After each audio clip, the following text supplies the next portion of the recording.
오늘은 괴산에 우리가 살면서도 잘 모르는 우리 곳곳에 아주 유서가 깊고 역사가 있는 곳들을 잘 소개해 주실 분을 모셨습니다. 우리 김근수 선생님이신데요. 그 향토사 연구회 회장님이세요. 향토사 연구회는 각 군마다 보통 다 있던데 그걸 해오신 지가 지금 굉장히 오래되셨어요. 한 20년이 넘는 것 같은데. 그래서 괴향문화라는 그 책을 펴내기도 하는데 26집째인가요? 올해? 25집. 25집째까지 25년을 지금 냈으니까 굉장히 많이 성과가 쌓여있기도 하고 그렇습니다. 그래서 오늘 중요한 이야기를 많이 해주실 것 같은데 잘 들으시기 바랍니다. 고맙습니다. 그냥 박수로 예, 여러분 반갑습니다. 여기 오니까 또 아시는 분도 계시고 그래서 또 더군다나 훌륭하신 분들 만나 뵙게 돼서 아주 대단히 반갑습니다. 이번 시간은 그 괴산에 관한 이야기, 괴산의 역사, 문화, 인물 등등을 한번 그 개략적으로 알아보는 이런 시간을 갖도록 하겠습니다. 혹시 그 다섬이라는 얘기를 아시나요? 다섬. 다섬은 무슨 얘기냐면 사랑의 옛말입니다. 사랑의 옛말. 그러면 괴산 문화 다섬 그러면 괴산 문화의 사랑이다 이렇게 얘기할 수가 있습니다. 저는 그 공무원을 한 35년 했습니다. 해서 이제 괴산군청에서 그 마지막에 기획감사실장 서기관에다가 퇴직을 하고 한 2년 있다가 2009년도에 중원대학교가 개교되면서 중원대학교 향토문화연구소장으로 재직하고 있습니다. 그러면서 지금 하고 있는 건 괴산향토사연구회장하고 그 안동에 가면 한국국학진흥원이라고 있어요. 그 이야기 할머니 뭐 이런 걸 추진하는데 거기에 자문위원이 있고 그 제 경력은 괴산읍장을 48살에 했어요. 좀 일찍 했습니다. 그렇게 하고 이제 책은 제가 괴산의 마을 공동체 신앙이라는 책을 1997년도에 낸 바가 있습니다. 논문은 한 50편 정도 썼습니다. 그 상호는 그 녹조근정 훈장을 받았는데 이건 뭐 별거 아니고 가장 제가 그 자랑스럽게 생각하는 건 문장대 용화원천 반대해서 저지해서 제가 거기 유공자로다가 시상받은 게 있고 다음에 병역이행 명문가로 지정돼서 그 시상을 받은 바가 있습니다. 이 병역이행 명문가는 어떤 거냐면 3대가 현역을 갔다 와야 돼요. 그러니까 우리 아버님은 6.25 참전용사를 했고 제가 이제 군대 갔다 오고 또 제 동생이 갔다 오고 제 아들, 조카들 이걸 한 번에 다 합산해서 전국에 20가구를 뽑는 거예요. 그래서 2009년도에 저희 집이 명문가로 선정돼서 세종호텔에 가서 우리 아버님 모시고서 가서 그 상을 받아온 적이 있습니다. 그래서 국방부 장관이 리셉션을 여는데 우리 아버님을 모시고 가서 한 게 마지막 뭐 효도라면 효도다 이렇게 생각할 수가 있습니다. 지금 설명드릴 순서는 괴산의 지리적 위치로 해서 연리지까지 말씀을 드리겠습니다. 괴산군은 그 세계적 지도로 봐도 대한민국의 이제 중심에 있고 우리나라 지도를 거꾸로 해놓으면 엄지손가락을 이렇게 내민 거 이렇게 돼 있어요. 그래서 우리나라가 운장가는 세계를 지배할 최고의 국가가 될 거다. 저는 이렇게 희망을 갖고 있습니다. 그러니까 충청북도가 우리 남한의 지리적 중심지고 중원이라는 얘기를 많이 씁니다. 중원. 그럼 이제 고구려 때 중원경을 설치해서 나라의 중앙을 의미했고 그 신라가 삼국을 통일하고 지금의 충주지방에 중원경을 설치했어요. 지금은 중앙탑면이라고 됐는데 거기 중앙탑이 있어요. 그렇게 하고 대한민국의 지리적 중심지가 어디냐? 섬을 빼고 정확히 말씀드리면 충북, 괴산군, 청천면, 이평리가 우리나라 정중앙입니다. 이거를 2005년도에 충북대학교 나기찬 교수한테 용역을 줘서 정식으로 의뢰를 해서 서울대학교 지리학회에 가서 발표돼서 공인된 상이 계산군이 지리적 중심지다 이렇게 말씀드릴 수가 있고, 그러면 통일이 됐을 때는 어디가 중심지냐? 강원도 양구군 남면 도천리가 중심지가 되는 겁니다. 중원대학교는 원자를 근원 원자를 씁니다. 그래서 왜 그렇게 썼나 보니까 물줄기가 나오기 시작하는 곳, 근본이나 원인 사물이 가장 최고가 되는 것, 금실지락, 부부 사이에 다정하고 화목한 즐거움, 이런 뜻으로다가 근원 원자를 쓰고 있습니다. 지금부터는 이제 계산에 대한 이야기를 하도록 하겠습니다. 계산인의 아름다운 심성과 계산의 구곡과 일시, 이걸 중심으로 말씀을 드리겠습니다. 계산인의 아름다운 심성은 요약해서 말씀드리면 문화의 정신, 효의 정신, 충절의 정신, 공동체 정신, 상부 상조 정신, 선비 정신이 살아있는 곳이 계산이다 이렇게 말씀드릴 수가 있습니다. 먼저 문화 정신에 있어서는 계산군 문화재가 국가지적 문화재가 19군데, 도지적 문화재가 54개소, 그래서 한 75점의 문화재를 보유하고 있습니다. 보물 7점 중에서 연풍 마해불상군이 있습니다. 이건 그 연풍면 원풍리에 소재하고 있는데 일명 이채불이라고도 불립니다. 부처님이 둘이 있기 때문에.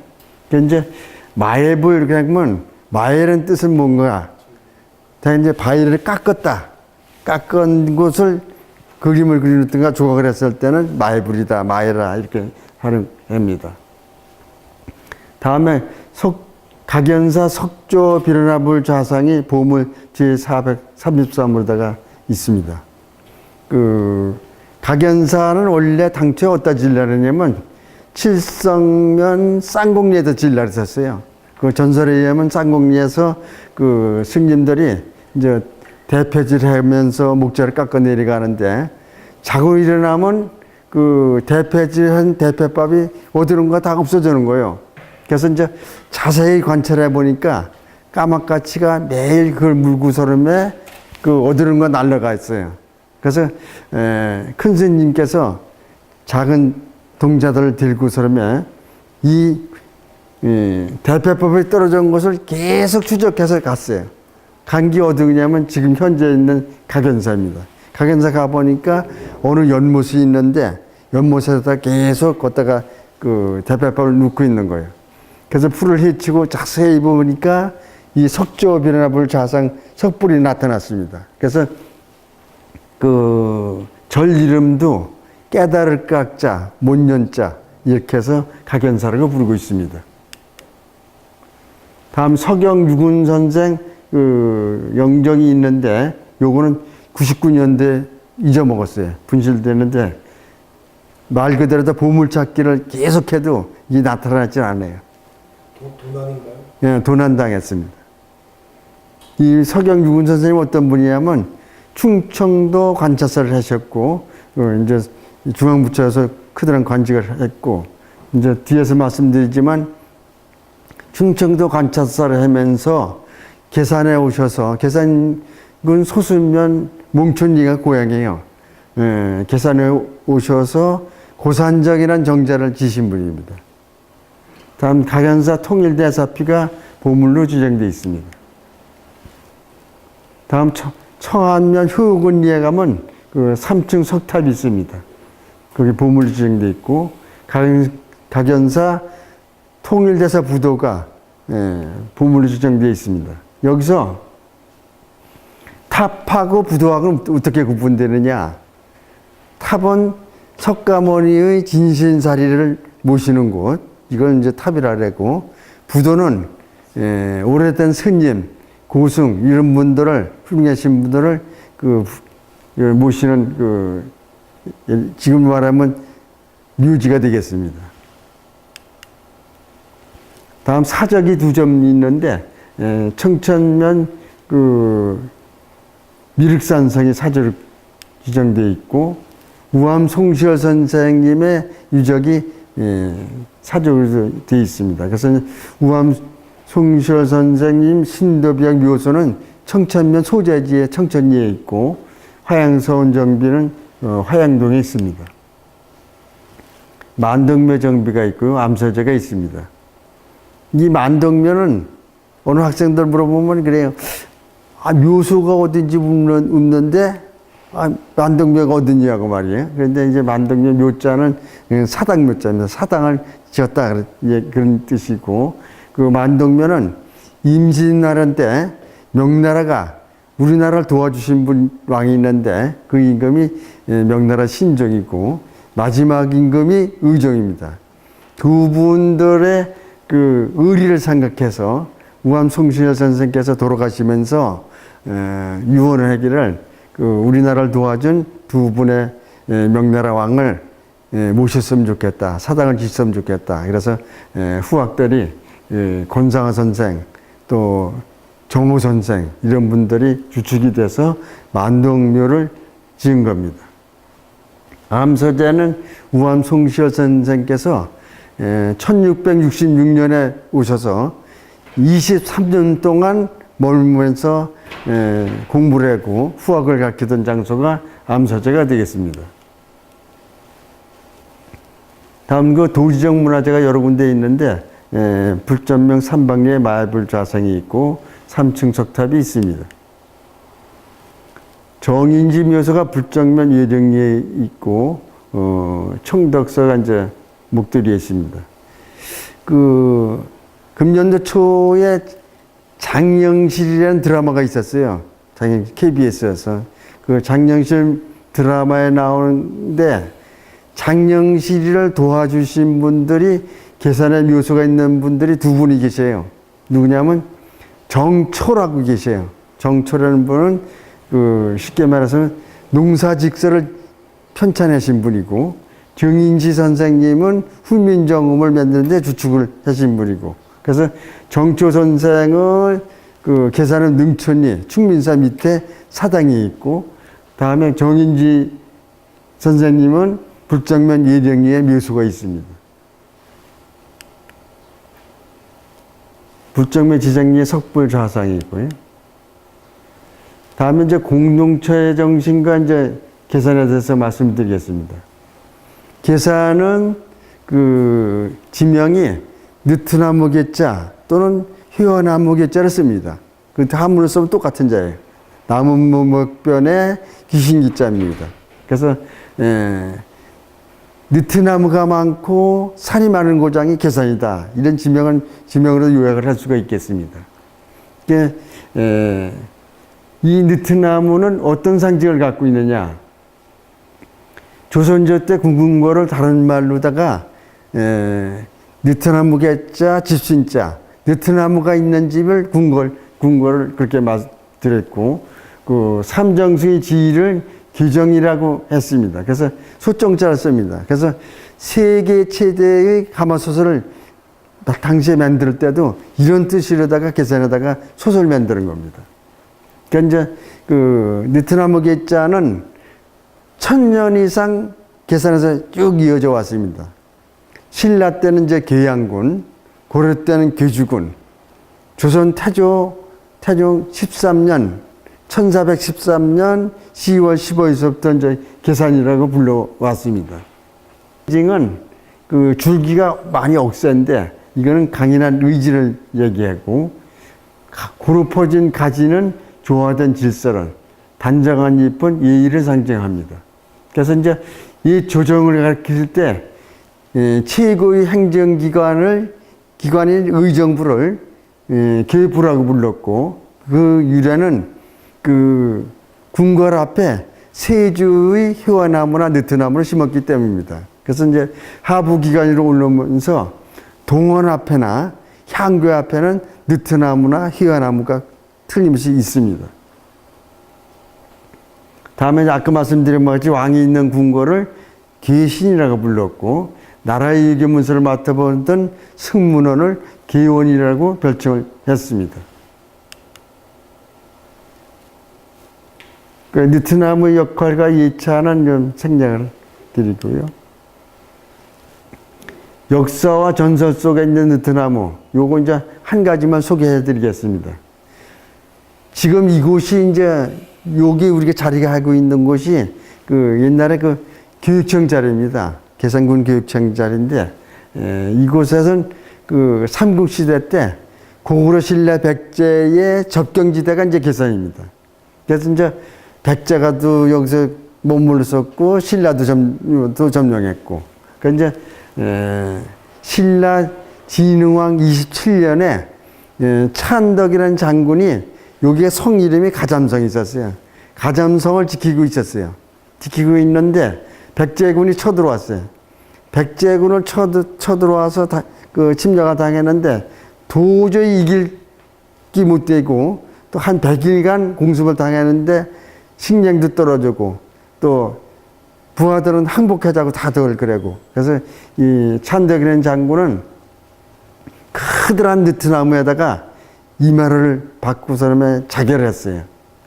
그 다음에 그 아들이 해룬이라는 장군인데 이 장군이 아버지님의 원수를 갚는다고 또 와서 싸움을 하다가 전사를 했어요. 그래서 왕이 그걸 알고서는 후사를 많은 그 지원을 해주고 도와줬다. 그런 이야기가 삼국사기 열전에 실제로 다 정해서 내려와 있는 겁니다. 그 느트나무가 어디 있었느냐? 우리가 바로 앉은 요 자리에 70년도까지 크드란 느트나무 뿌리가 그 대목이 있었습니다. 있었는데 지금 요 앞에 있는 느트나무는 쉽게 말하면 뭐 새끼에 불과한 거예요. 그러니까 한 1000년 된 느트나무가 있었는데 지금 같으면 아마 보존해야 되는 사람들이 뭐 90%는 됐을 거예요. 근데 그때 당시에는 뭐 교육청을 짓는 데는데 당연히 뽑아내야지 뭐. 그래서 여기다가 이제 교육청이 되고 그 위에 지금 현재 도서관이 된 겁니다. 아까 말씀드린 바와 같이 동원이나 그 향교 앞에 이런 데는 느트나무를 많이 심었다. 이런 말씀을 드립니다. 이 앞에 보이는 느트나무가 이렇게 생겼습니다. 이 밑에 부분은 그 여자의 뭐 이렇게 성기 같이 이렇게 보이는데, 그래서 어떤 분들은 그런 얘기를 하더라고요. 여기 음기가 많기 때문에 그 양기를 좀 보충을 해야 돼서 요 앞에 보면 돌 위에다 석주 위에다가 그 남금상 같이 이렇게 만들어 놨어요. 그걸 만들어 난 이후에 그 여기 와서 아들 못 낳는 사람들이 직원들이 아들을 많이 낳고 갔다. 이런 얘기를 누가 글을 써놓은 걸 봤습니다.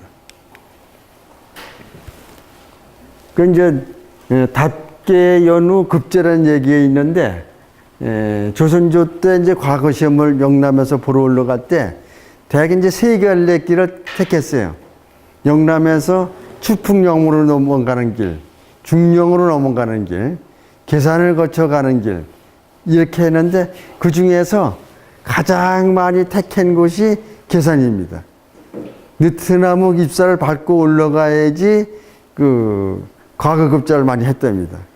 그 전설에 의하면 추풍령을 넘어가면 추풍 낙엽같이 떨어지고, 중령을 넘어가면 대나무 죽재요. 대나무에서 미끄러지듯이 떨어졌고, 그래서 계산을 거쳐서 그 올라가신 분들이 많이 그 과거에 합격이 됐고, 계산군 내에는 느트나무가 많습니다. 100년 이상 느트나무가 113주가 있고 300년 이상 된 느트나무가 56주가 있습니다. 다음에 1000년 이상 된 느트나무가 있는데 이게 충북 도내에서 가장 오래된 느트나무입니다. 청천면 사등리에 있는 공림사 절 앞에 느트나무가 있는데 그 지금 1015년이나 뭐 이 정도 지금 연대가 기산될 겁니다. 다음에 그 천연기념으로 지정된 곳이 있는데 장해면 오가리의 느트나무입니다. 이곳에서는 동제를 아주 수범적으로 다 잘 지내고 있습니다. 여기 이제 솥대입니다. 솥대. 솥대 뭔지 아시죠? 저 위에 이제 세 가닥으로 이렇게 해놨는데 이걸 뭐를 상징한 것 같아요? 기러기, 오리. 예. 그 이제 우스운 얘기로다가 하늘에서는 가장 센 동물이 독수리고, 다음에 이제 땅에서는 사자고, 바다에서는 고래예요. 이 세 동물이 만나서 서로 얘기를 했어요. 야, 그러지 말고 이 세상에서 가장 훌륭한 동물을 한번 정하자 우리. 그래서 누가 당선됐느냐? 어느 동물이 당선됐느냐? 아까 말씀드린 바와 같이 오리가 당선됐어요. 왜 오리가 당선됐냐면 오리는 하늘을 날릴 수가 있어요. 땅에서도 기어다닐 수가 있어요. 다음에 바다에 잠수도 할 수 있어요. 그러니까 천상천하를 다 왔다 갈 수 있는 건 오리이기 때문에 만장일치로다가 박수를 치면서 오리가 당선된 겁니다. 그래서 요 위에 거는 오리를 상징해서 조각을 하는 건데, 여기 칠성면 송동리에 있는 솥대입니다. 그래서 지금 음력 1월에서부터 보름 사이 그 동제를 많이 지내는데, 우리 지역에 지금 278개 이동 정도 제가 현직에 있는데 80군데 정도가 그 동제를 지내고 있습니다. 이 동제는 아까 말씀드린 바와 같이 음력 1월에서도 보름 사이 동네가 잘 돼달라고, 또 재난이 없고 가축도 번성하고 이런 뜻으로다가 종교하고 관계없이 민속적으로다가 이렇게 내려왔어요. 그래서 제가 이제 그거를 계산군 내 산신당 다 가봤어요. 전체를 가는데 지금 그렇게 동제를 지내고 있는 것이 80군데가 남아 있습니다. 매년 지내요. 그래서 산신당 있는 건 산신제, 탑이 있는 데는 탑제, 또 선왕당이 있는 데는 선왕제, 또 솥대가 있는 데는 솥대제, 이런 식으로 동제를 잘 지내고 있습니다. 그래서 제가 97년도에 계산군 마을공동체 신앙이라는 책을 썼는데, 이게 충북 최초의 그 마을신앙 책이 되겠습니다. 다음에 그 선비성시 살아있는 곳, 인걸이 나타나는 곳이 이제 계산입니다. 우선 지난주에 김석규 선생님하고 5분이 현지 답사를 한번 가봤는데, 계산은 검승리에 가면 애한정이라는 곳이 있어요. 거기 가면 박지겸 선생님의 할아버지 되신 분이 소요당 박세무 선생인데, 이분께서 동몽선습이라는 책을 썼어요. 이 책이 세계 최초의 아동교과서입니다.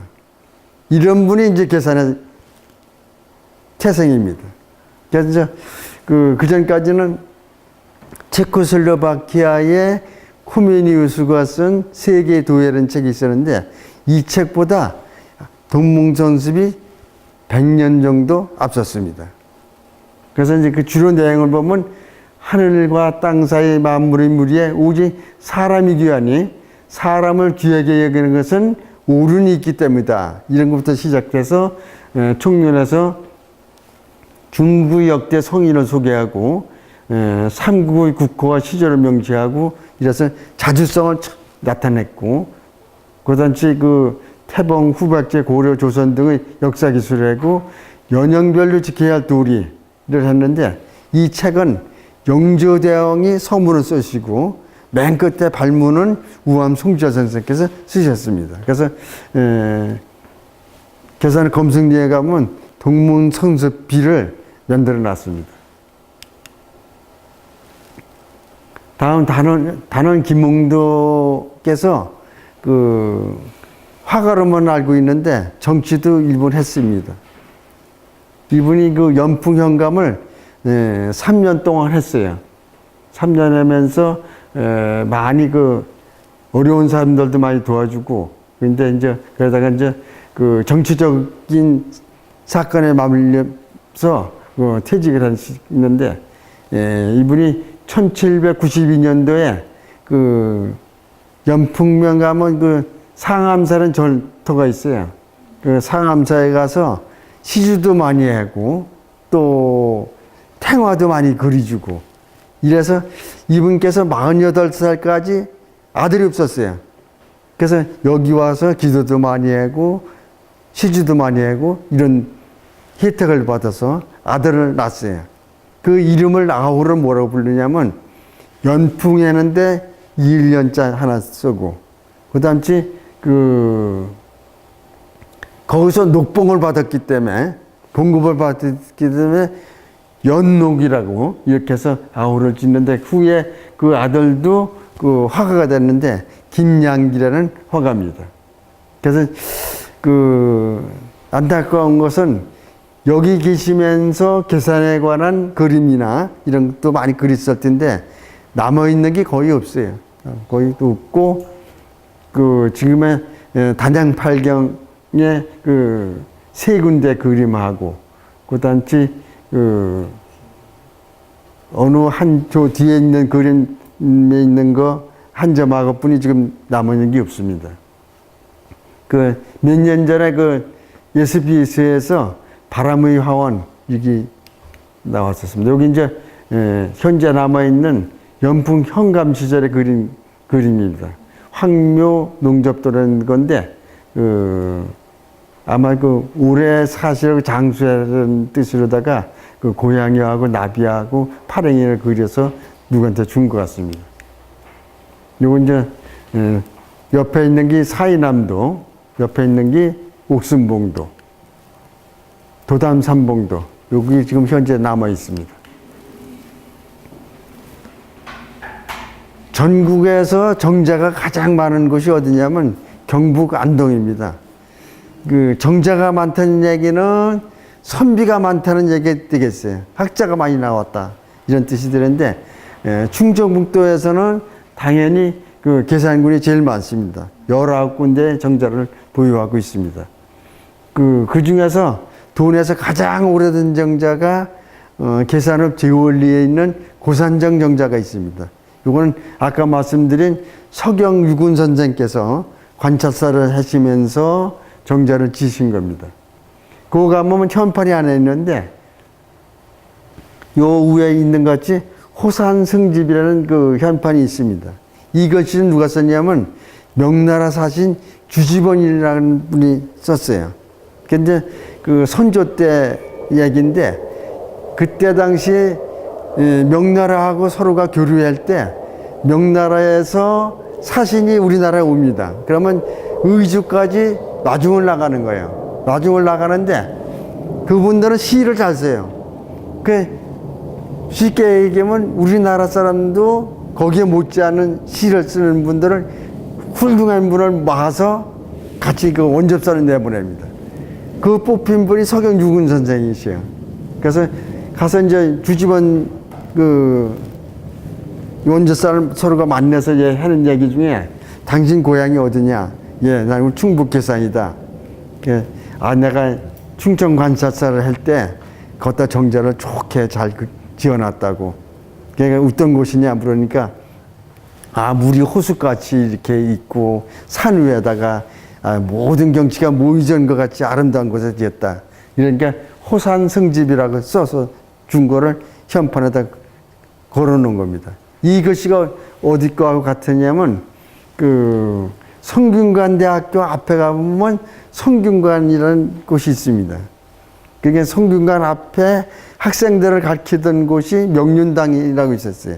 그 명륜당 하면 그 명륜당에 쓴 글씨하고 현판 글씨하고 호산승집 글씨 쓴 거하고 한 날짜에 쓴 겁니다.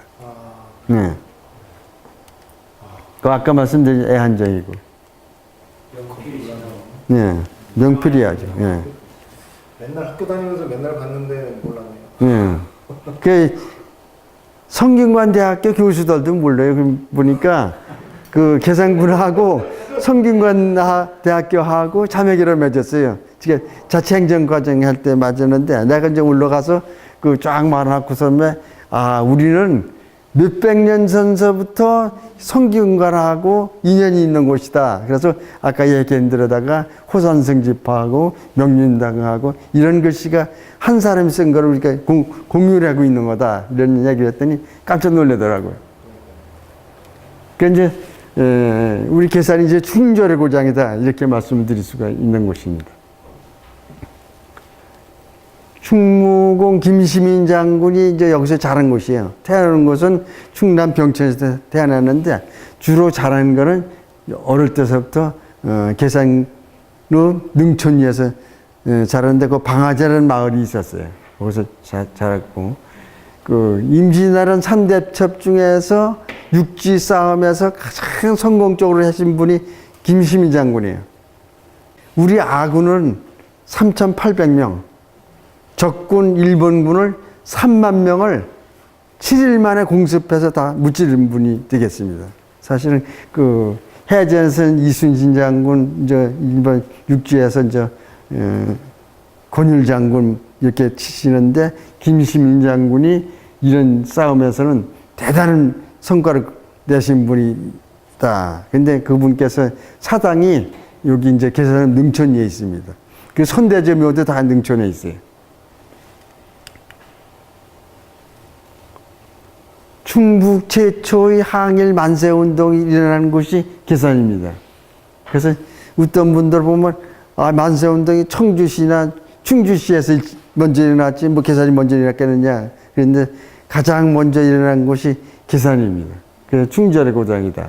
그래서 1919년 3월 19일 날 그때는 장날이 아마 19일 날 같았었어요.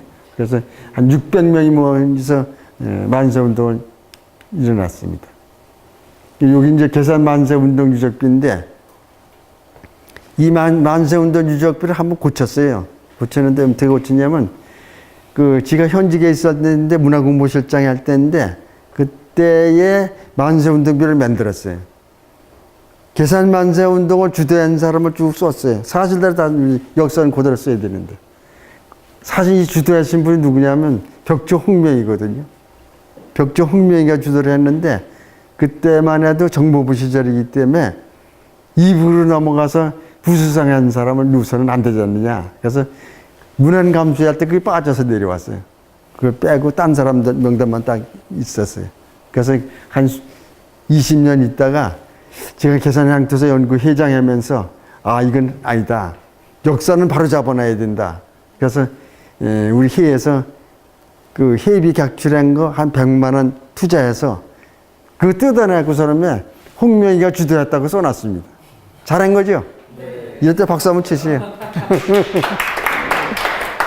그 역사는 바로 잡아놔야 되거든요. 왜냐면 그때 안 고치놨으면, 왜냐면 군청에서는 군비로 투자를 한 게 때문에 못 건드린단 말이에요. 그래서 우리 사회단체인 향토연구에서 이렇게 주도를 했습니다. 다음에 그 독립운동 민족대표 33인 중에, 권동진 선생이 계산군 소수면 아성리 출신입니다. 그런데 이분이 이제 기미 독립운동 때 독립선언서를 작성했고 민족대표 33인 중에 한 사람을 서명했는데 일을 하면서 3년 정도 징역살이 옥살이를 했습니다. 그런데 이분께서도 권동진 선생이 그 경기도 포천이다 뭐 이렇게 막 얘기되고 그랬었어요. 그 전에 그 독립기념관이 생기고 공무원들이 공무원 교육 연수를 가면 꼭 거기를 마지막 날 들렸다 왔어요. 들렸다 왔는데 저도 이제 교육 갔다 한번 들렸는데 독립기념관에 가보니까 이분 출생지를 어디로 했냐면 경기도 포천이라 해놨어요.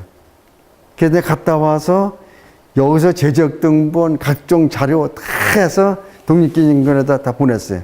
이분께서는 충북 계산에서 출생하신 분이다. 그래서 쭉 했더니 저도 이제 공무원이기 때문에 맨날 뭐 그것만 할 수도 없고 그래도 한 6개월 후에 또 가봤어요. 또 가봤더니 충북 계산에다 고쳐놨어요. 그래서 물어봤어요. 그 연구소한테. 아, 그 전에 경기도 포천으로다가 돼 있더니 어째 그 충북 계산이 됐습니까? 그랬더니 아, 계산에 어떤 사람이 편지를 보내고 큰 난리 쳐가서 다 검토해 보니까 충북 계산이 맞아서 고쳐놨습니다.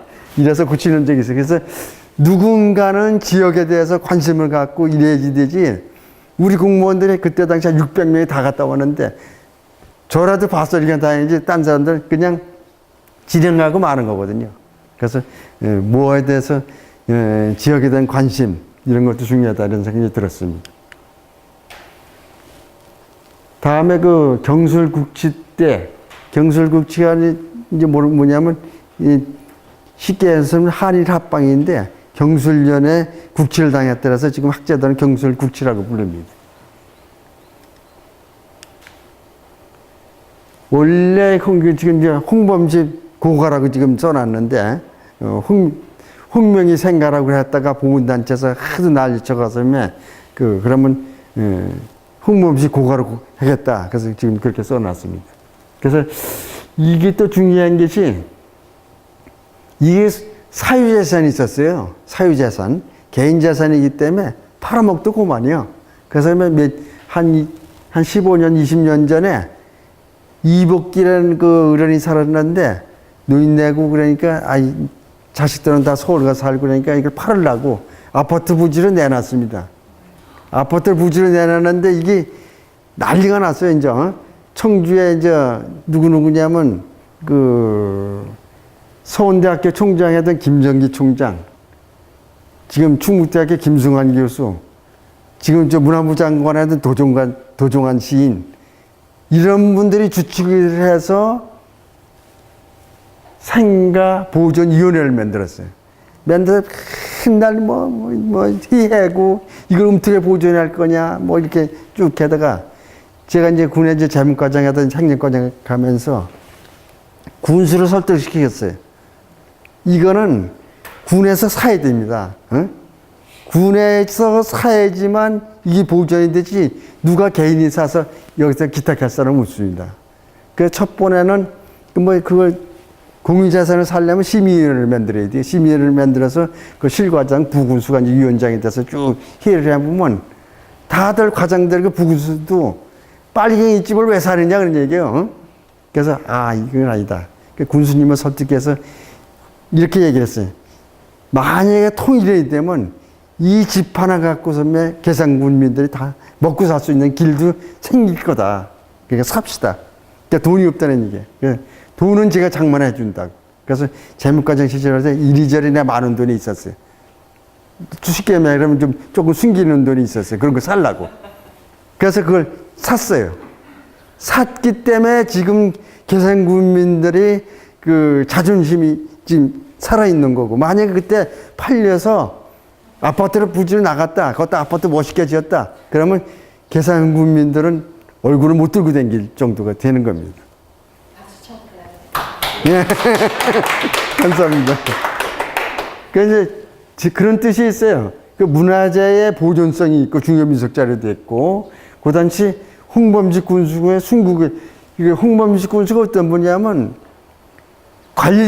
관리로서는 최초로 자결하신 분이에요. 이게 아까 얘기해서 경술국치가 일어나니까 금상군수를 하시면서 그 소식을 듣고서 뒷뜰에 올라가서 소나무에 가서 목매달아서 자결하신 분이거든요. 그래서 그 이후에 금산에서는 만세운동이 대대적으로 일어났고 그랬습니다. 그리고 이제 그 중요한 게 또 아까 얘기하다가 그 충북 최초의 만세운동을 했는데 그 사랑채에서 태극기를 그리고 거기서 시작해서 계산장을 이용해서 시가지를 돌면서 만세운동을 부르고 그랬던 장소가 중요하고, 그 다음에 그 사상적으로는 덕초 홍명이가 북한을 넘어가서 부수상을 했기 때문에 사상적으로는 나쁘다 그렇게 생각되더라도 문학적으로는 문학 소설 인격정은 명우의 아주 명작입니다. 소설로서는 이보다 더 좋은 소설은 거의 없다시피 합니다. 그래서 이런 뜻으로 다 생가 보존의 의의가 있다 이렇게 말씀드릴 수가 있습니다. 요거 옆에는 보존 정비하기 전 거고, 요 생가 정비 후입니다. 요걸 몇 년도에 지은 거냐 이런 게 보니까 요 기와도 제가 발견한 건데, 그 옹정 8년 무신 4월 이렇게 돼 있어요. 그러니까 그 옹정 8년은 보니까 1730년에 해당되고, 무신은 또 28년에 해당되고, 그래서 1728년이 창건된 거다 이렇게 말씀드릴 수가 있고, 그에 이제 명문기와가 신윤이라고 했던 건 1861년에 중건을 했다. 이렇게 알 수가 있습니다.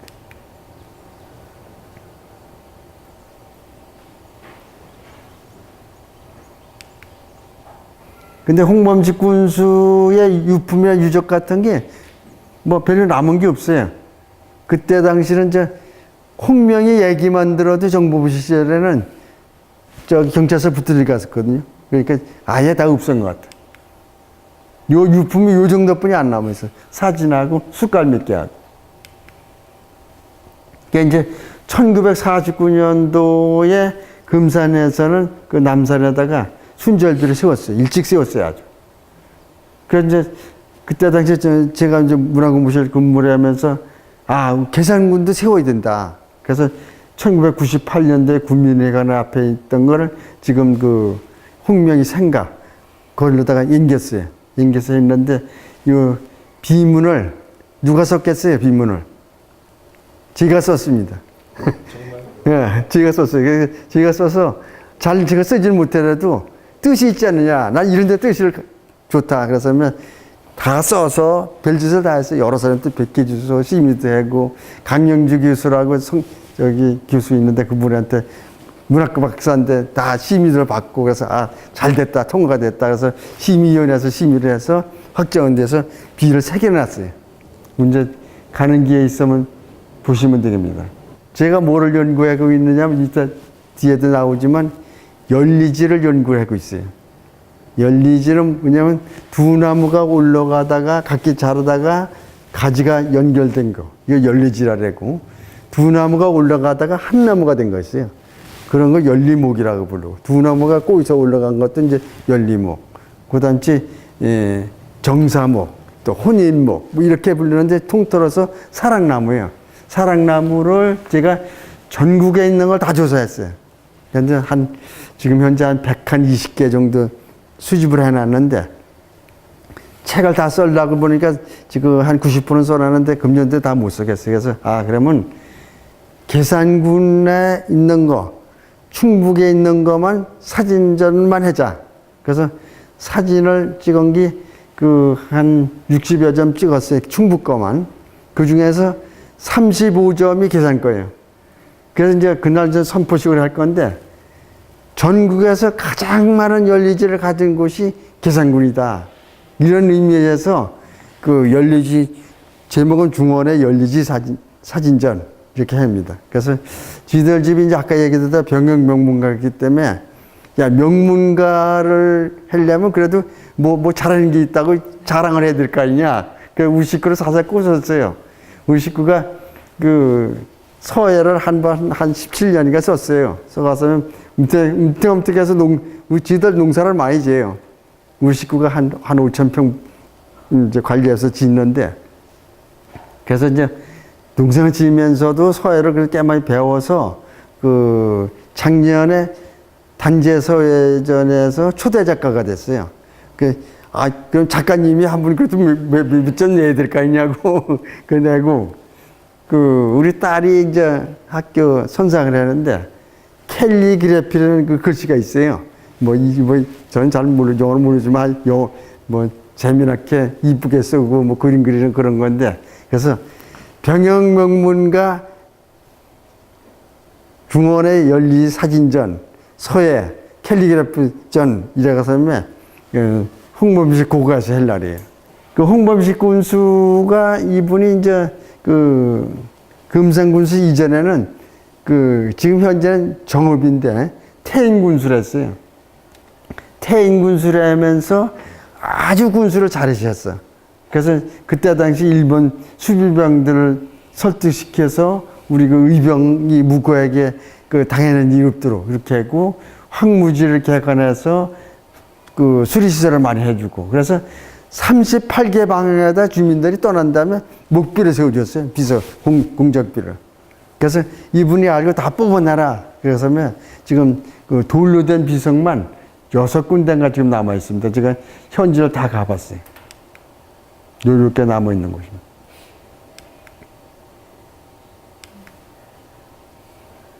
이걸 하면서 내가 뭘 느꼈냐면, 전라도 공무원들이 엄청 친절하다. 엄청 친절해. 그런데 우리 그 계산공무원 교육할 때도 이 얘기를 꼭 했어요. 그 여기 이제 가려니까 이 비석이라는 게 여기저기 있고 뭐 산 모퉁이, 산 고갯마루 이런 데서 세워놨거든요. 38개 방에다 세워놨으니까. 그러니까 가서 이제 면사무소나 이런 데 군청 가서 이래서 왔습니다. 그러니까 그 트럭 같은 차에다가 옆에 태워서 안내해서 다 댕겨주더라고 보니까. 그래서 갔다 와서 내가 그랬어요. 우리 그 계산공무원들도 외부에서 누가 오면 친절하게 안내해주고 또 편리 제공해주고 이래자. 이렇게 해서 아주 느낀 바를 아주 많이 전달한 바가 있습니다. 그 효의 정신이 있는 곳인데 효자 열부, 효부가 29개소의 연려각이 있습니다. 그래서 상부상조 정신에서는 이 향약이라고 들어보셨죠? 향약. 동네마다 이제 좋은 풍속을 만들자 해서 귀약을 만드는 건데, 그게 남아있는 곳이 어디냐면, 그, 청천내 청천향약, 가물면 오간예 오간동약, 이런 게 있습니다. 그리고 이제, 몇 군데는 이제 청천 대티나 가물면 구월리, 또 불정면, 외령리 이런 데는 금송깨, 소나무를 비면 아주 뭐 벌을 많이 주고 이런 뜻이로다가 소나무를 잘 길어서 해자 이런 데 금송깨 같은 그 좌목이 남아 있는 곳이 있습니다. 그래서 이 4대 덕목은 아주 중요한데 덕업상권, 과실상교, 예술상교, 환난상율인데 풀이해서 말씀드리면 덕이 있는 일은 서로 권장하고 잘못된 일은 서로 타이르고 예로부터 내려오는 좋은 풍속은 서로 교환하고 어려운 일이 생기면 서로 돕자. 이렇게 지금도 이 정도만 하면 마을이 발전되고 화합이 됩니다. 이제 국어에 대해서 이제 한번 볼게요. 전국에서 국어가 가장 많은 곳이 이제 계산이에요. 화양동 국어, 선유동 국어, 쌍국 국어, 가른동 국어, 연화국어, 풍계국어 이렇게 있습니다. 먼저 화양동 국어입니다. 이제 시간이 많이 지났기 때문에 그림 위주다 보시겠습니다. 요거 이제 조선중 대학교 우암 송주열 선생이 산서를 수행하면서 아까 얘기했다가 23년 동안 머물러서 은구한 곳이고 그의 제자가 우암 수암 권상어 선생 또 정호 선생 이런 분들이 이제 국어를 주고했고 단암 민진원이 안각을 해놨습니다. 일곡이 이제 경천벽이 있고요. 요 위에는 뭐라고 쓴 거냐면 화양동문이라고 쓴 겁니다. 이건 운영담. 구름이 그림자가 맑게 비친다 해서 운영담. 이건 우암송지연 선생께서 북벌정책을 효정대왕하고 같이 추진했는데 효정대왕이 돌아가신 거를 슬퍼하면서 매일 이 바위에 와서 통곡을 하면서 눈물을 흘렸다는 전설이 있습니다. 그래서 여기 움푹움푹 패인 거는 우암 선생의 눈물 자국이랍니다. 많이 울으시죠? 그죠?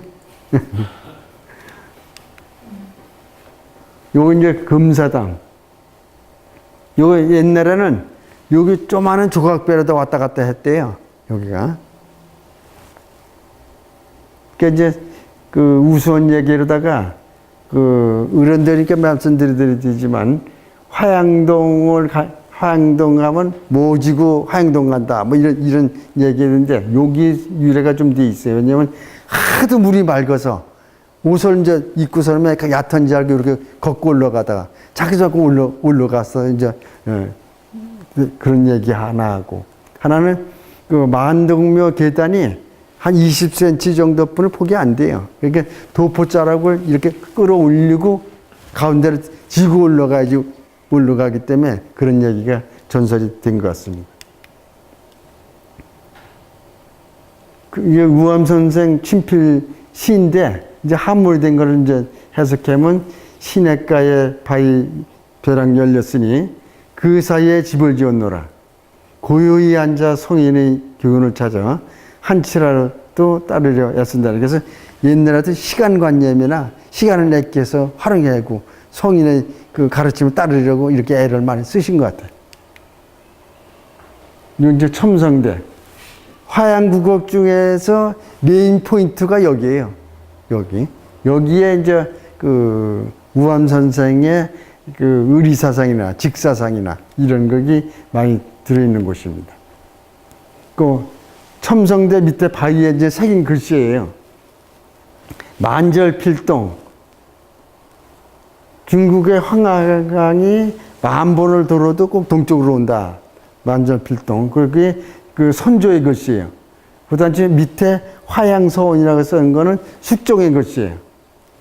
그다음에 비례부동이라고 하면 숭정황제. 이분께서 그 비례부동이 명나라 마지막 임금이 의종의 글씨고, 또 요 맨 끝에가 옥조빙어라고 쓴 건데 그 임진왜란 때 우리나라 도와준 신종의 글씨예요. 근데 현장에 가보면 비례부동 옆에 이렇게 공란으로 돼 있어요. 공란. 이게 아무도 몰랐던 거예요. 이게 뭐가 있었던 건지. 글씨, 책에는 이제 그 1954년도에 보니까 그 대순진리하고도 조금 관련이 있더라고요. 거기 도주께서 그 만덕묘를 참배하고 오는데 그 벼락이 쳐서 나중에 가보니까 이게 떨어져 나가고 없더라. 그 이후에는 아무도 이걸 본 사실이 없어요. 이 글씨를. 근데 다행히 그 살인면에 계시는 그 우인길이라는 그 어른께서 돌아가시는데 그가 탁본을 해놓은 게 있어요. 아주 중요한 게. 이 탁본을 요 지들이 해서 2015년도에 세계 유기농 엑스포 할 때 내가 그랬지. 우리 학교에서 향토문화연구소에서 그 엑스포에 도와줄 일은 뭔가 좀 한번 생각해 보자. 그래서 이상주 교수하고 둘이 얘기가 그러면 그러지 말고 화양동에 있는 거를 다 탁본을 해서 탁본 전시를 하자.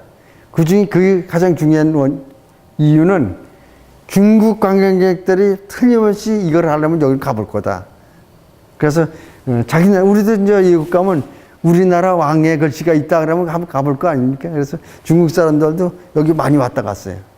그래서 요걸 혹시 잊어먹을까 봐 몰라서 제가 이걸 탁본한 걸 그대로 산자해서 비석을 하나 만들어 놨어요, 몰래.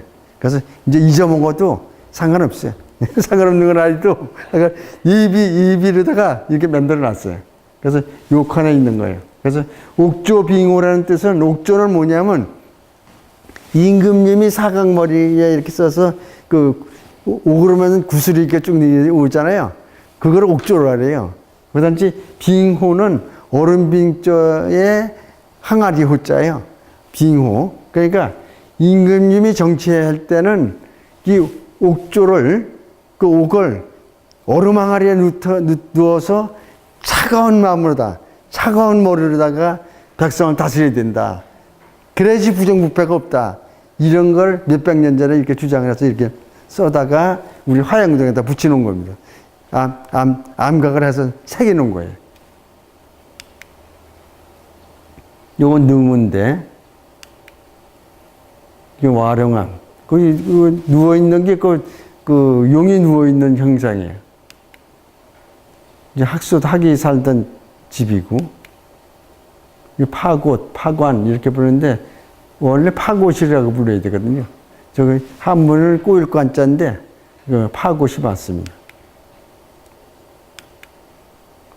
그다음에 선유동. 선유동은 조선의 대학자 태계 이황 선생께서 칠성정 마을에 한평이 시대가 찾아와서 경치가 하도 아름다워서 9개월 동안 머물던 곳입니다. 그리고 여기서는 옛날에 그 돌을 닦던 분들이 많이 계셨었어요. 그래서 그 옛날 채도, 뭐 남궁도 이런 분들 수련하다가 축지법을 하다가 이 바위에서 저 바위로 뛰어내리다가 떨어져 죽었다는 얘기도 있어요. 사실 축지법이 안 되거든요. 그러니까 그걸 해보다가 돌아가셨대요. 여기 이제 선유동문. 국옥 중에서 맨 들어가는 입구는 동문이라는 얘기를 꼭 써놨어요. 화양동문, 선유동문, 뭐 등등. 여기서 MBC에서 황금주머니 있죠?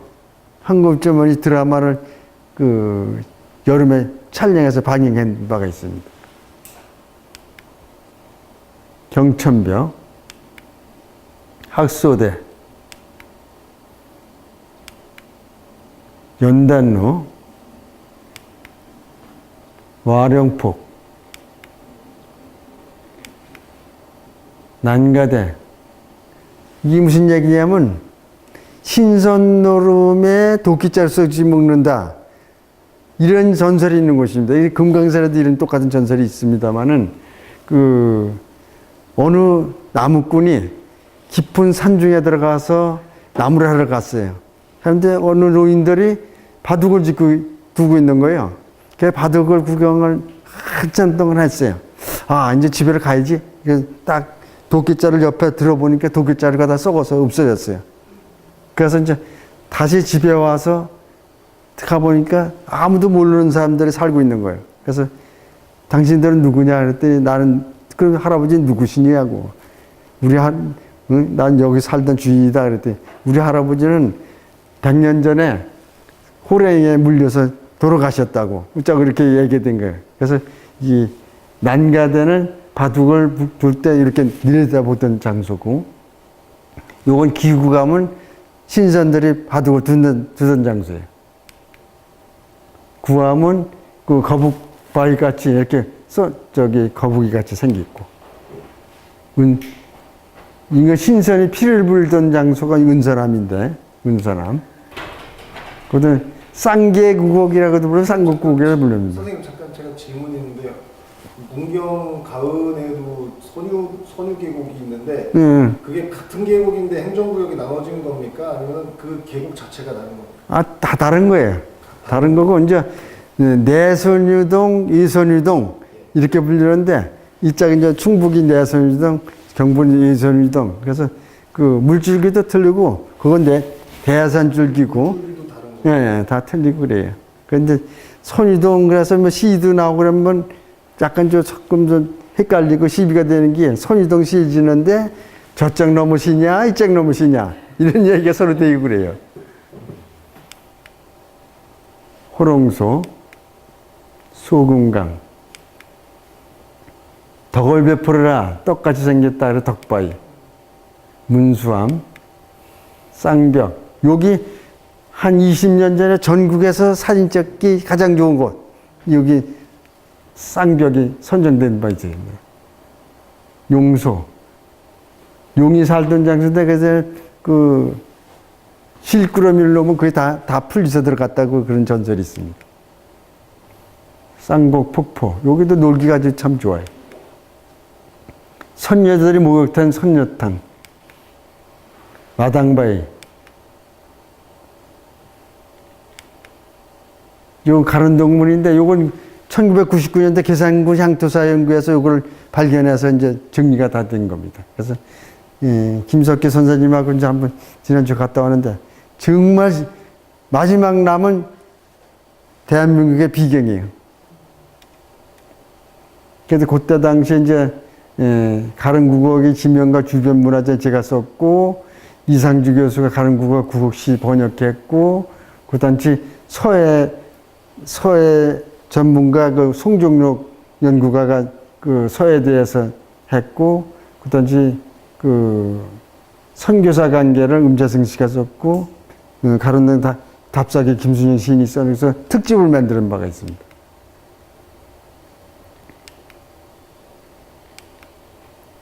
이제 가른국어가 뭐가 가장 중요하냐면 곡마다 다 한문에다가 지명을 다 써놨어요. 그래서 곡마다 다 시를 다 써놨어요. 안가 그랬어요. 시를 써놨는데 그것도 이서, 행서, 전서, 별자 뭐 이렇게 써면 다양하게 다 써놨어요. 이렇게 써놓은 데는 대한민국에 여기뿐이 없습니다.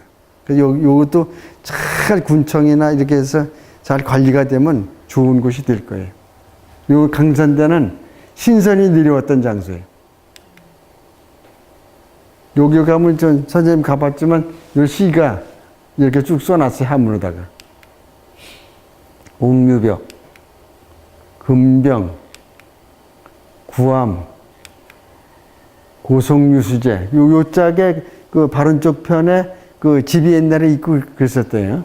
그 여기에 보면 아주 유명한 사람들 그 이름을 써놨어요. 이건 누가 했냐면 전덕호라는 그 선비가 국어를 만들었는데 거기 보면 홍명희 씨 할아버지 홍승목 씨도 있고 그다음치 꽤 그 유명하신 분들 이조 판서 지내신 분들 이런 분들 이름이 새겨져 있어요. 실학동천, 선구감. 요게 이제 저기 가른국어의 메인 포인트야. 아주. 그러니까 이제 저 위에 바위 보면 실제 위에 같이 바둑판이 그려져 있고 양쪽 귀퉁이에 바둑알을 루트로 홈을 파놨고 그 한문에다 지금 안 보는데 산호 동경이라고 써놨어요. 네 동갑나기 노인들이 즐겼다 그런 얘기. 그 요 시가 있는데 아주 잘 썼어요. 그 위에 산이 옥녀봉이거든요. 읽어보면 옥녀봉 산마루에 해는 저물어 가건만 바둑은 아직 끝내지 못해 각자 집으로 돌아갔네. 다음날 아침 생각나서 다시금 찾아와 보니 바둑알 아라리 꽃이 되어 도리에 피었네. 이렇게 아름다운 시를 100년 전에 우리 선조들이 써놨어요. 잘 쓰시다고 박수 한번 보내주시오.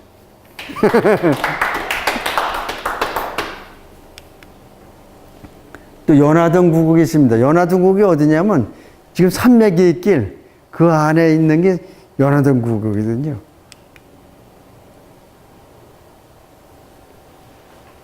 요 연화동 구곡은 누가 지냐면 노수신이라고 그 중종 때 영의정 지내신 분이 있어요. 그분이 돼서 사화에 유배를 와서 한 2년 동안 여기서 유배생활을 했던 곳인데 그 시대 후손인 노성도라는 분이 그 연화구곡을 정했어요.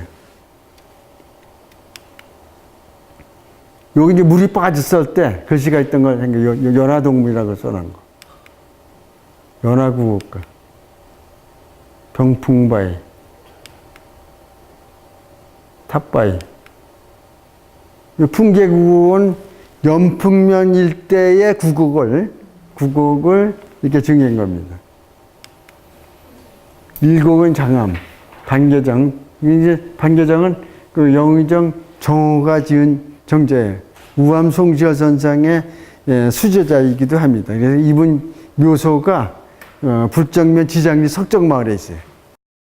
반계정이라는 글씨가 있는데 그건 수암 권상아 선생하고 친하니까 그가 써준 거예요.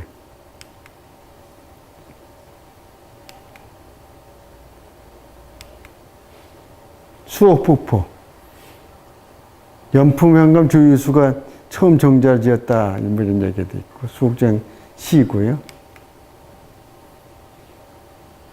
이거 용류담인데 용이 살다 올라갔다 그래서 여기 새카맣게 이렇게 된 데가 용이 올라간 자국이랍니다. 계산 출신이로다가 시를 가장 잘 썼던 조선조 인물이 있는데 시화서에 등재된 인물이 두 분 계셔요. 백곡 김득신 선생하고 서경 유근 선생하고 그 대표적인 시가 용호 한강시인데 백곡 김득신 선생의 서재가 어디냐면 계산읍 능천리 충민사 위에 있는 게 치묵당이라는 그 서재가 있습니다. 그 서재 이름을 일명 억만자라고 불러요. 왜 억만자라고 불리냐면 이분이 세계에서 책을 가장 많이 읽은 분이에요. 어느 정도 읽었느냐? 사기의 백이전을 1억 1만 3천 번을 읽었어요. 그 다음에 1000번 이상 읽은 책이 36권이에요. 근데 1억 1만 3천 번은 지금으로 하면 1130번 정도 읽은 거예요. 그러니까 1130번을 읽었다는 것도 대단한 거예요. 근데 이분은 그 책에 내온 내용을 보면 머리가 좀 둔했다. 그래서 59세인가? 그때에 대거에 급제했다. 이런 얘기가. 근데 시는 우리나라에서 조선조에서 아주 시를 가장 잘 쓰신 분에다가 이름이 나 있는 분입니다. 여기 이제 침묵당이고, 요거 이제 서경유군 선생의 시고, 요거 이제 그 전에 그 세계 최대 군민 가마솥 있는데, 이거 사실은 이걸 만들어 놓고 활용을 안 해서 그렇지, 이게 문제가 이제 지방자치단체의 장들이 변경됐을 때, 바뀌었을 때가 문제예요. 그러면 먼저 사람이 한 건 지금 사람들이 인수를 받아서 좀 잘 발전시켜야 되는데, 그걸 잘 안 하려고요. 자꾸 덮어나가고 자기가 새로운 걸 만들어서 뭐 좀 하려고. 그러다 보니까 이게 활용이 잘 안 돼요. 당시에 이거 뭐 6번이가 7번 실패를 봐서 만들고 이런 겁니다.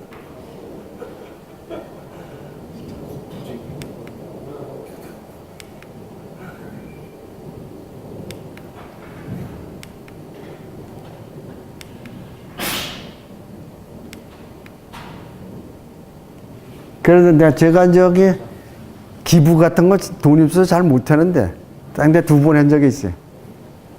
제가 이제 그 계산 군민장학회를 제가 초안해서 만들었어요. 그래서 자청전 과정이 사무국장을 겸해라. 그래서 그럼 사무국장이 돈을 내드릴까요? 그럼 그래서 100만 원 냈고, 그 다음에 요거 완공되는 날 우리 아들 결혼식을 했어요. 결혼식이 됐는데 이게 완공됐다는 소식을 들었어. 야, 이게 기분이다. 그래서 100만 원도 기부를 했어요. 우리 재무과장한테 주고서 그러면 직원들 저녁을 사 먹든지 해라. 그래서 아주 기분 좋게 이렇게 기부를 2번 한 적이 있어요. 요거는 이제 근정전 앞에 있는 솥인데, 자꾸 이걸 저기 뭐라 그러냐면 저기 향로라고 불러요, 향로. 근데 정확히 말씀드리면 이 솥이에요. 왜 솥이냐면 근정전은 임금이 정치하는 곳이요. 정치하는 건데 거기서 제사 지내라고 그 향로 피울 거 없어요. 이 백성들을 잘 먹이 살리라는 뜻에서 솥을 앞에 놓은 겁니다. 요 뒤에 보면 요거하고 똑같은 거가 중국에도 있어요. 여기 있어요. 요거 위에 있는 게 저기 중국 서안에서 찍은 건데, 만년 보정이요. 이 똑같아요. 누가 보더라도 이 밑에 게 향로 같아요. 이게 솥이에요, 그런데.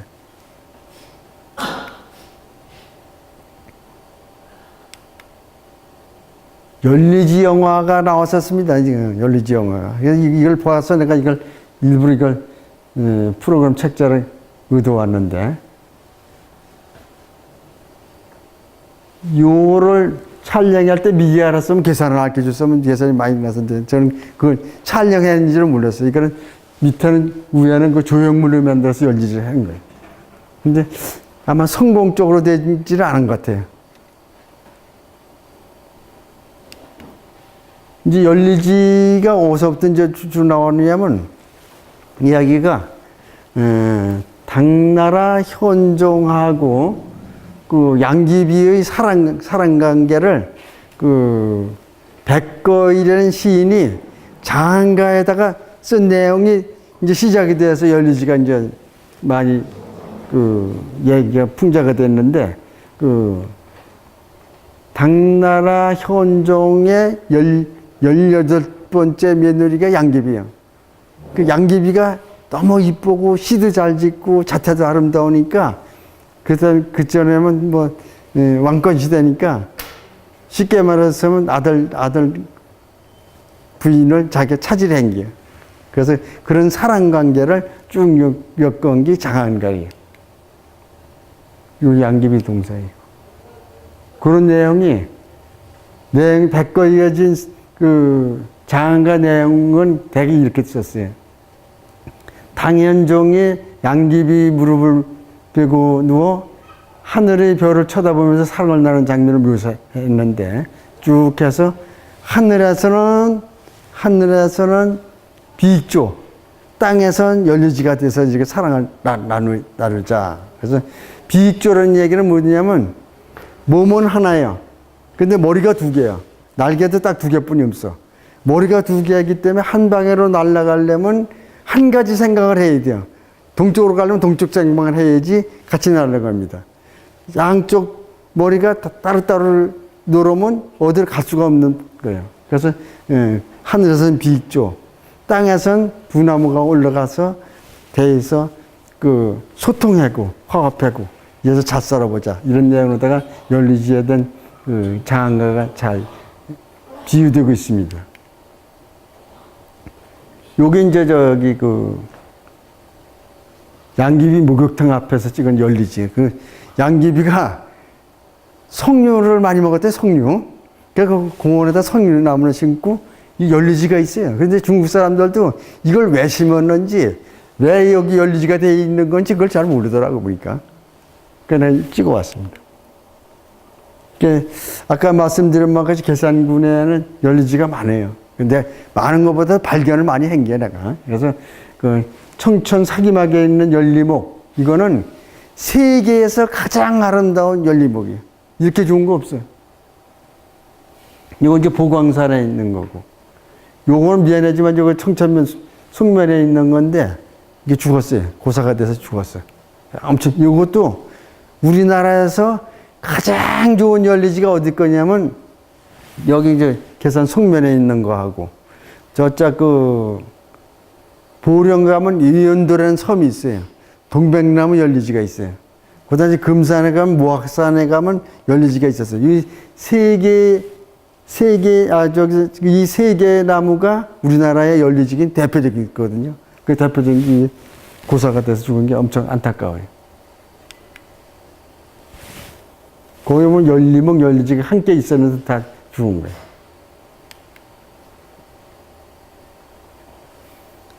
그 연화봉에 있는 거고.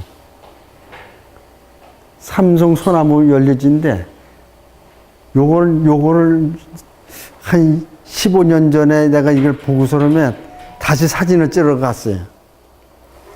재밌는 얘기인데, 이걸 찾으러 갔더니 못 찾겠더라고요. 못 찾겠어서 이제 그 신도회장님한테 말씀드렸더니 삼성리에 석천암이라는 절이 남자가 있는데 석천암에서 한 30분 더 올라가야지 열리지가 있습니다 그러더라고요. 그래서 다시 또 그 얘기를 듣고 또 갔어요. 혼자 갔는데 그 절에 가니까 주지 스님이 계시더라고요. 근데 개가 허연 개가 진돗개인데 확 대들더라고. 스님 나 저 개 무서워해요. 그러니까 개 좀 저 붙들어 매줘요. 그랬더니 사람한테 해코지 안 지켜요. 그러더라고요. 그러길래 그럼 어디로 가야 됩니까? 그러니까 자기도 뭐 신도회장님한테 얘기만 들었지 모르니까 요러다가 한 30분 길 따라서 올라가 보라고 그러더라고. 그래서 갔다 와서 좀 알려달라고 어디쯤 있나. 그랬더니 알았습니다. 시작을 해서 올라가려는데 이 개가 확 튀더라고요. 튀더니 길을 안내해 주는 거예요. 나를 알지도 못해 그러는데. 그 30분간에 내가 한 10m쯤 가면 개가 먼저 한 20m 올라가서 뒤를 이렇게 쳐다봤다 내가 오면 또 올라가고. 이 열리지 앞에 가서는 딱 뒤로 돌아서는 거예요. 그러니까 여기 열리지가 있는 거예요. 그래서 이 개가 참 영리했구나. 그래서 내려올 때는 어떻게 하다 보니까 길을 잊어먹어서 바닥까지 내려왔다가 그 개하고 같이 또 석천원까지 올라가서 저는 뭐 불교도 잘 안 믿고 뭐 그런데 하도 고마워서 개한테 뭐 돈 줄 수도 없고 그래서 스님 보고 그랬어요. 여기 절에 들어가서 절 좀 해고 가면 안 되겠습니까? 그래서 문을 열어주더라고요. 문을 잠궈 놨는데. 그래서 절을 하고서는 뭐 시주 조금 하고 나와서 고맙다고. 이 개 이름이 뭐예요? 그랬더니 해탈입니다. 그러더라고. 그것도 법명을 지주더라고, 보니까. 아주 계산선 가장 아름다운 열리지가 여기 있어요. 그래서 요 사진을 개하고 같이 찍은 사진을 그러니까 저는 같이 못 찍고 요 옆에 개가 있는 사진을 내가 멋있게 찍어가서 요번에 전시에 넣었어요. 한번 꼭 와보세요. 이 군청에 이제 모가나무인데, 모가나무가 여기 지금 모가가 달렸어요. 내가 퇴직하면서 군수님한테 그랬어요. 내가 기념식주를 하나 해고 가고 싶은데 군수님 해도 되겠습니까? 그랬더니 해쇼 그러더라고요. 그래서 이런 나무를 구했어. 두 나무가 올라가서 이렇게 인위적으로 만드는 건데 열리지를 이렇게 만들어 놨어 누가. 그러길래 이걸 사가서 그러면 여기 갖다 심었어요. 그래서 내가 혼자 심으면 또 잘못하면 저기거든 저 잘났다고 그래 뭐 어쩌 그래 그래서 그 농업기술센터의 연재원 과장이 같은 날짜 퇴직하길래 과장님 나하고 같이 이름을 썹시다. 그랬더니 그래. 그 인은 돈 10원도 안 내고 제가 이거 다 기념 그 석을 만들고 그 옆에서 나무를 하나 잘 심어놨어요. 이 갑사에 있는 거고. 이 아까 얘기했던 이연도에 있는 동백나무 열린데 태풍에 이게 실어져서 지금 없어요. 이거 마카오에서 찍은 거. 아까 그 양귀비 목욕탕에서 찍은 거. 호주에서 찍은 건데 이거는 선진국과 후진국의 차이는 그렇더라고. 그러니까 여기 이제 호주 공원에서 찍은 건데 여기는 여기 올라간 거 우리나라 거만도 원래 못하고 뭐 딴 나라 거만 원래 못해요. 근데 간판을 아주 멋있게 만들어가서 키싱 트리 이래가서 이걸 꼭 보고 가시라고 말이 가이드가 그러더라고요. 그래서 찍은 거.